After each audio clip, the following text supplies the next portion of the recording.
Hello, Culture Matters podcast. Before I introduce you to our guest, here's a quote just for this episode. The higher you soar, the smaller you appear to those who cannot fly. Friedrich Oh, Nietzsche. oh I've been yeah. flying high for years with our guest, making hot calls, making deals, making things happen, building culture, building relationships, servicing clients. Our guest has been on the Culture Matters podcast, episode 255, episode 715. If you haven't listened to those episodes after this, go listen to those episodes of the Culture Matters podcast. Carlos Sarmiento is back to talk about luxury, all things Hey. luxury. Thanks for coming back. Thanks for having me, brother. Thanks for having me. It's always good speaking with you. You went from selling at the top of the field in Cutco of all things, an amazing company, amazing culture, building all of that, to building this real estate career, servicing clients, making the calls, building the momentum. And now, and this is in the the Northeast, greater Philadelphia area. Now you're in Florida doing multi-million dollar deals where people dream of living. Yes. Yes. So I decided if I'm going to sell real estate, might as well sell the top price real estate in the world. So what is this? The secret? It's the law of attraction. No, man. There was a point and when I was in Philly that I felt like I was motivated to work, and obviously I've always been a worker, but there was something else that was missing, and I decided, I got married last year, and we decided to move to Florida, and it was an easy decision for me because I always wanted to come down here, and before we start having kids and before we start a whole life anywhere, we decided to just move to Florida, and here we are, and it's been a great, it's actually a year. We closed on our home on the 27th of March, so it's been almost a year and a month. So it's been great, man. It's been excellent. My goal is to tackle the Palm Beach market, which is a very competitive market. But it's just been great so far, and I'm so excited. It's definitely a different type of market compared to the Philly market. Like I said, it's more competitive. Clients are more thorough. It's just a combination of a lot of things. But it's you can drop me in anywhere in the U.S. because I'm making those phone calls, expires for sell by owners, and connecting and networking with people. I have been able to be doing great so far. Thank God. Yep. Luxury homes, they expire too. Oh yeah. They expire. And you know what? I'm surprised because the good thing about my job and the easy part about my job, not easy, but every agent is different. And you will be surprised. These multi-million dollar agents still are not thorough and still are not, they're not bad. I don't want to step on anyone's toes, but there's definitely an opportunity where I can come in and deliver better service. And yeah, absolutely. Multi-million dollar properties definitely still expire. It's definitely a different approach to these type of individuals. It's not like I call them and, hey, Mr. Jones, let me sell your house. Because you have to definitely approach it differently. I call it passively aggressive follow up. So it's all about the follow up, as you know. But absolutely, absolutely, yeah. Just focus on becoming a better agent, a better person myself, being authentic, because I really think that connects with these individuals that I'm with. Just telling them my life story and telling them about myself, connecting with them, and obviously showing them my excellence in sales and getting the property sold. What's yeah, what about authenticity? Where did that idea come from, and how does that relate to that higher echelon? So, I thought about, so obviously I have a goal of what I want to do and what I want to achieve, but I'm kind of focusing on who I'm becoming more. So focusing on the end product of myself to deliver value to my clients. At the end of the day, these higher end clients, I sat down with someone today. He's an author. He's an amazing man. He's 83 years old. He wrote many books. He's writing a book right now. These interviews that I'm having with individuals, he lives in PJ National in Palm Beach Gardens, Wow. multimillionaire. And this guy, when I sat down with him, before I even sat down, I looked at the paintings he had. So the level of rapport is just different. I don't just dive into the house. I don't just dive into talk about the product. It's like you kind of, it's like You got to definitely approach them correctly. You do got to do the research, but these people see behind the bullshit. These people are very BS proof. These people have met with a lot of individuals, so you got to definitely deliver in all types of aspects. So I think authenticity is very important because that kind of the clients sense when you're rooted. They sense it, you know. And when you're rooted in purpose, when your passion and your purpose align, your energy kind of gives that out. And I feel like the reason I've been successful is because I kind of portray that to my clients. Do you, what do you think about, like, do you think authenticity hurts when you're at the lower echelon and helps at the high echelon? I think being authentic, it's always good. I mean, I feel like even at the high echelons, being authentic. When I say authentic, respectfully authentic, but being yourself still, you know, still having that sense of being who you are, and that's what really separates you. You know, every agent's going to say the same thing for like comps, marketing, all that stuff. But I think the difference maker is literally understanding, and they understand what makes different. What's the difference within you, and that's going to get me the property. So people really want to work with people they like, you know, because you're going to get millions of individuals that are hitting them up for things. But I think the authenticity definitely makes a difference. Do you I mean think. that in the sense of like agenda breath? What do you mean? Let's say that I'm going to meet with someone, you know, okay, my perception is they're very successful. So, all right, I'm beginning the end. I want something. There's a different dynamic. So if I'm not totally clear and transparent about my agenda, what I could do to help them, I'm Yep. taking. I'm taking. You know, No, I actually know exactly what you mean. So I think the breakthrough with luxury and non-luxury, uh, it was not really I think the breakthrough with all these things was more of the mindset. Is the mindset shift that happened between, you know, properties in Philly that are less than a million. I think the mindset and just the way I approach the clients with being authentic and providing highest value reflects towards the appointment that I have and when I sit down with clients. The level of authenticity and the level of confidence I project, and the mindset really changed when I started actually selling these homes, landing the homes, sitting down with clients, and it kind of just came across, and I'm still very much getting better at the art. You know, I'm not by any chance an expert, but I'm definitely in the game. You know, I'm definitely falling in love with the process. And the outcome, I already know what it is, but I'm focusing on the process and mm, falling in love with the process because the outcome will come when I love the process. If the process is great and I focus on the process, you know, I think the outcome is going to be there regardless of the situation. You know, making 200 calls a day, you know, I mean, sales, as you know, it's not tough. It's just the consistency that's tough. You know, that's basically what comes about. So now the calls that I'm making, I'm still doing the same stuff. You know, I'm still dialing. I'm still doing the routine. I still focus on going for the no's, so the yeses. So there's a lot of things that I'm still doing, but I think the mindset has changed completely with the hiring clients. It's just a belief. Like when I was a younger agent, and even in the city, you know, 100, 200, 300 million dollars just seems like a lot, you know. But now I'm with individuals. You know, my team leader just between January and now, our team they're close to 100 million dollars for the year. So it's just being surrounded by people that are just crushing it. You know, it's just like it's just I'm at a different and level we're of in April. confidence. And we're in April. Yeah, exactly. We're in April. Just myself, you know, I have 13 listings down here, and you know I'm staying very busy. Definitely going for 20 by the end of May, and obviously getting these solds, getting them under contract. But it's just a different type of work ethic that I'm actually, you know, obviously working hard. I'm working smart. But yeah, that's just basically the luxury market in a nutshell. It also it's about being aware.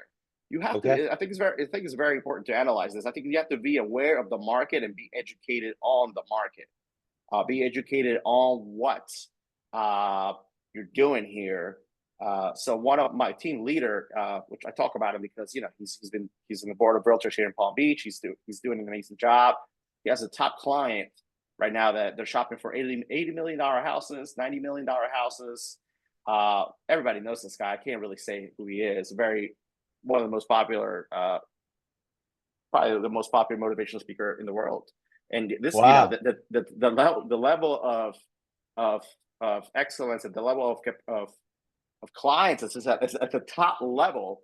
And the way he's landing these clients is by always being available, always knowing the right thing to say, always knowing what the market is about, and always knowing what's going on, and just being transparent with everything. I think that's something I learned from him, and that I project to my clients, and I talk to my clients. You know, I think being available, being knowledgeable in the market, being yourself with the level of transparency and the authentic, being authentic. I think that really is the luxury, the luxury side that top level clients appreciate. You know, I because think you I bring think up a really good point on this mhm, market thing I want to tap into, because sure, how much of the training is focused on at the lower end, what to say and how to say it versus, exactly, and what I'm getting from you is, if you know the market and you know your stuff, higher end person is going to be like, I want that. I don't know. Can absolutely. you elaborate, or what do you, am I getting it, or what do you think? Yeah, no, I completely agree. I think at a higher level of sales and in real estate, I think that's a very important part. You have to know your stuff. The relationships at this level are built on who you are, not what you do. I think it's basically that's you know, you have to build a genuine alignment with people who share a commitment to excellence. You know, Oh, and that's wow. something that Wow. alignment that you so the more you work on yourself, the more value you provide, you're going to be good. You're going to, you know, after a point, you're good at selling houses. You know, you list the house, you're going to put it at a good price. But in order to connect with these higher individuals, obviously networking is great, but they resonate by who you are and what brand you have.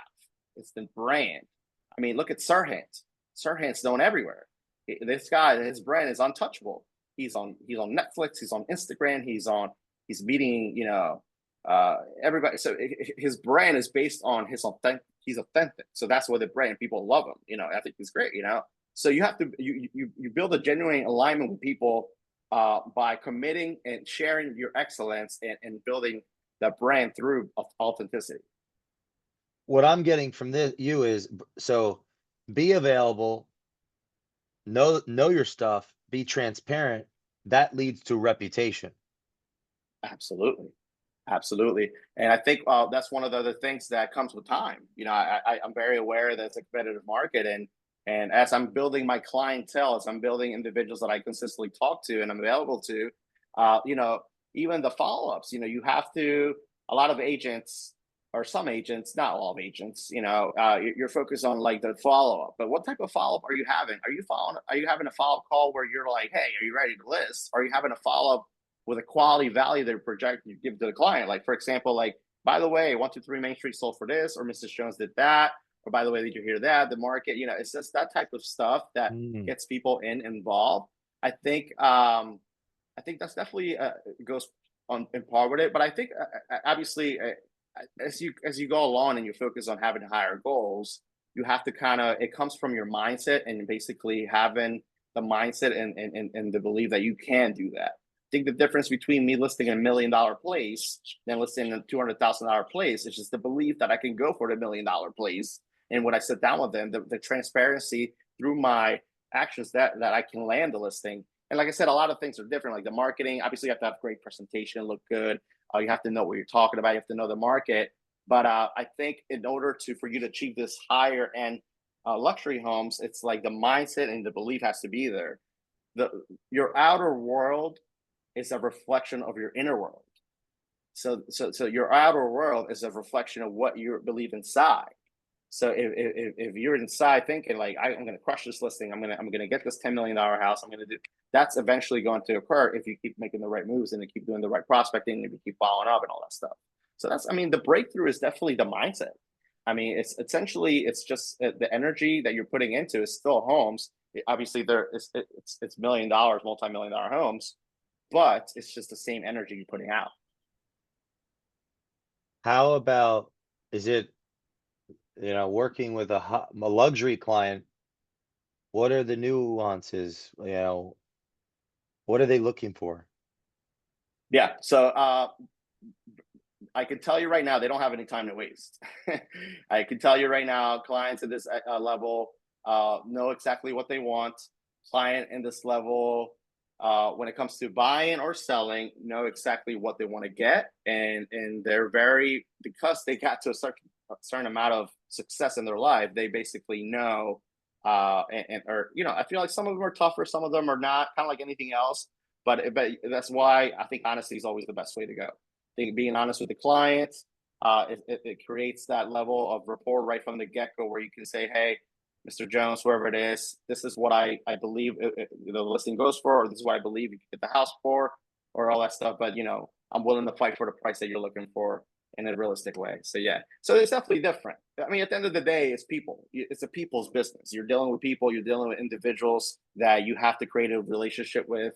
And I think the exciting part about being in real estate for me is creating relationships, creating the fact that I have clients that are going to be clients forever, clients that obviously will refer me to other individuals. So it's a very much people business. Being available, it's a very big thing there. So being available, being honest, and being transparent, and just having a good brand overall.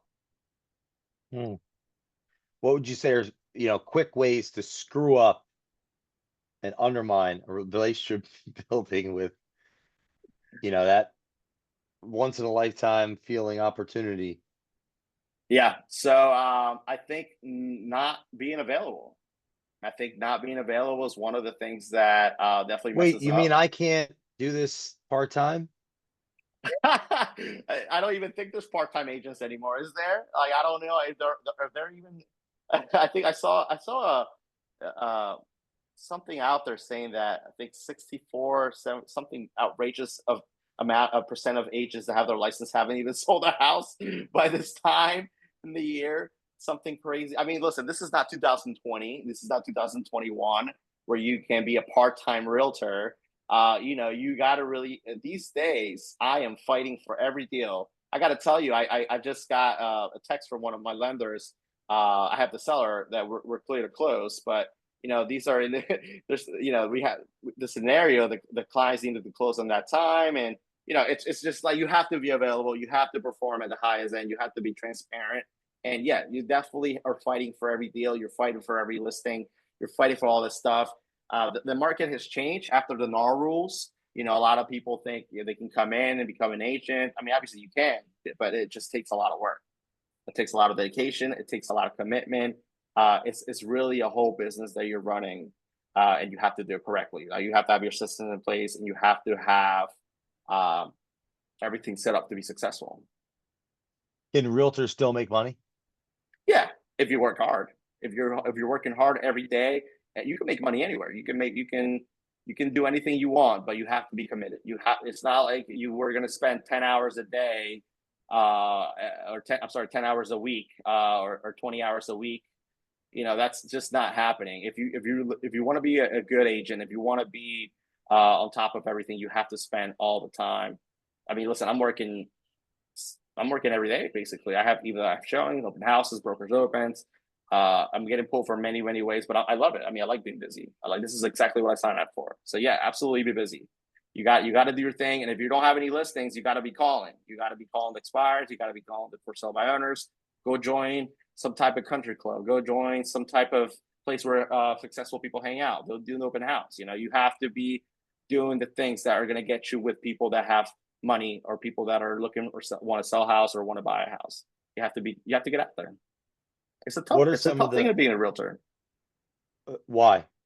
Well, I mean, it's you have to work hard. You have to work hard. You have to be available. You have to do a lot of things. But I think the mindset with being an agent, like you're going to go through a lot of no's. You're going to go through a lot of deals that didn't close. It's a lot of a mental game that you're going to go through. But consistency, it's like sales. It's not. It's easy. Me pick. It's me. I can set up a dialer and call people through a dialer. I can do that I can do that. That's easy. But the hard part is doing it every day when you don't feel like it. The hard part is when you got appointments all day. You still have to make the phone calls in the morning. That's the hard part. Something I've been thinking about recently, because we are in a different market, so the market has an influence on the culture. Remember there's a lot of literature and a lot of thoughts out there about and factually, listings, right? Leverage. Hmm. But I have this, I have a belief that the buyer is really the culture. Like in the real estate culture, it became listings, listings, listings. Hmm. But buying, right? We have somebody going into something. I'm representing a buyer. That may be that's their home. That's their culture. That's the bedrock of our whole society. The right to property, the right and the desire to property, to have a family, like you just said before. We're having a family. We have our home, new state. I think a lot of the brands out there and the general culture, listings, listings, listings, listings, leverage, leverage, leverage. Charlie Munger taught us there's the three L's that ruin wealth: leverage, liquor, and ladies. Should make a song about that. So I think we will. I'm not a singer, but we could do it on the next show. But the I think this is my feeling. The next handful of years, it isn't an either or. However, it's like the buyer, and I know the inventory is low. There's less opportunity. The prices are still fixed. There's less movement, but those buyers that do have that advisor like you, some of the guests on our show, imagine like all the work that it takes to get whatever they're looking to get, whether it's a $50 million investment It's a or big it's a deal. $5 million It's a house or $200,000 home. They're going to remember Carlos forever. They're going to remember the realtor forever. I think there's a big opportunity in the general culture because in the age of easy money, a lot of movement. Listings are absolutely. leveraged. They are, but what about the relationship? So I just curious of your thoughts on that. I've been thinking about like leverage is scale, and there's a relationship there with, of course, I'm representing a sale, but the culture is the genesis of the story, right? The values is in the home. It's like I'm going into something. Berkshire Hathaway, the most successful investment company of all time, one of companies, they buy. They're not really selling shit. They're Hmm. they're buying things and have been Hmm. for six. So what are your thoughts? I agree. I think obviously very much a listing agent myself, but buying, I definitely deal with buyers, and the listings that I get, half of them want to move somewhere else, and half of them are, and I think it's an experience that you have to make the best experience out of it. When it comes to having a client to buy, whether it's an investment property or a home they're going to own for a while, because you're right, they'll always remember the moment where they walk through with Carlos Sarmiento or whoever it is, and we got a good deal on the house, or it was a great experience, and that's the foundation of the country. I mean, you're buying a home, you're investing on a house. It's just part of the dream. It's part of being an owner. I mean, part of just being and making money and living in your dream home, and coming into to any situation. And I mean, it's insane. There's clients where they're buying $20 million states, $10 million states, and it's just a story that you have to. It's kind of like a dance you're doing with them when you go in there. You're showing them the house. You're showing them the lifestyle.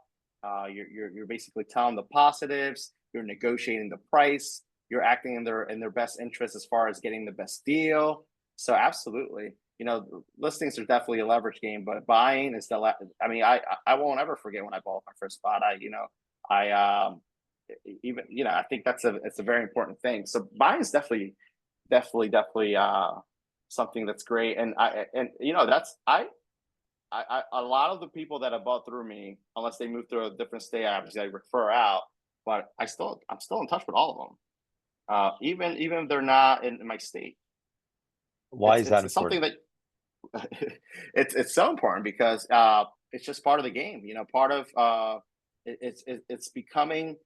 I like to be friends with all my clients. It's I get to choose my clients just like they get to choose me, and it's we great relationships, and I think building relationships in the long run, you never know who you're gonna meet or how you're gonna connect with one person to the other. You could maybe, we always connect through different people. We're always talking about, we're trying to network and connect. So Yeah. same thing with buyers, same thing that these people I stay in touch with. And I always, just for future referrals, but in more of a genuine conversation too, to see how they're doing.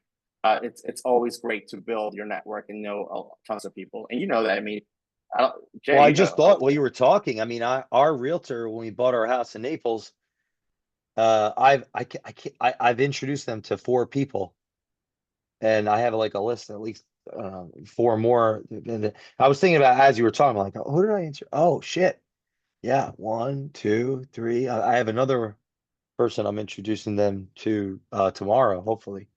and And you I know didn't what think I about do? that until you said what you just said. And you know what I do this, and I learned as a Cutco. And if you're a Cutco person, you're listening to this. We did this as soon as we're done. We used to be done our Cutco presentation. Hey, Mrs. Jones, thank you so much. While I'm cleaning up, if you can please jot down 100 of the most closest people. I'm just kidding. I just need 20 people that I do that now with my clients. I say, hey, listen, I'm so happy that we closed on the house. I'm so happy we sold the house or whatever is buyer Sarah. I need you to do me a favor. I need, I'm growing my business. I need you to just write down, take your time doing this. You don't have to do it now. Just 10 to 20 people that are close to you or consider yourself friends with them. If they live in a neighborhood, it's great. If not, that's fine. And just, take your time doing this. And I'm not going to call them to, sell them anything. I just want to connect because you're a great person. I'm sure they're great people as well.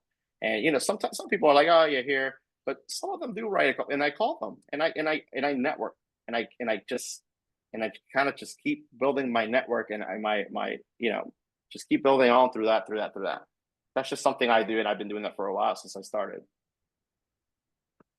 If you're listening to this podcast, go listen to episode 255, 715. Get your act together and buy a luxury house in Carlos on Palm Beach. How can people reach out Absolutely. to you? They want to connect to you right now. Yes, you can Instagram sell with Carlos. You can reach me there, and you can also email me at carlos.sarmiento@corcoran.com. I am with the Corcoran Group down here, luxury, ultra luxury sales in Palm Beach in South Florida, specifically with the Pressing Group. Absolutely. Anytime, call me. We'll be happy to get you the best deal or anything else. Share this with a friend. Please leave us a review in the Culture Matters podcast, and we will see you next time. Thanks, my friend. Cheers.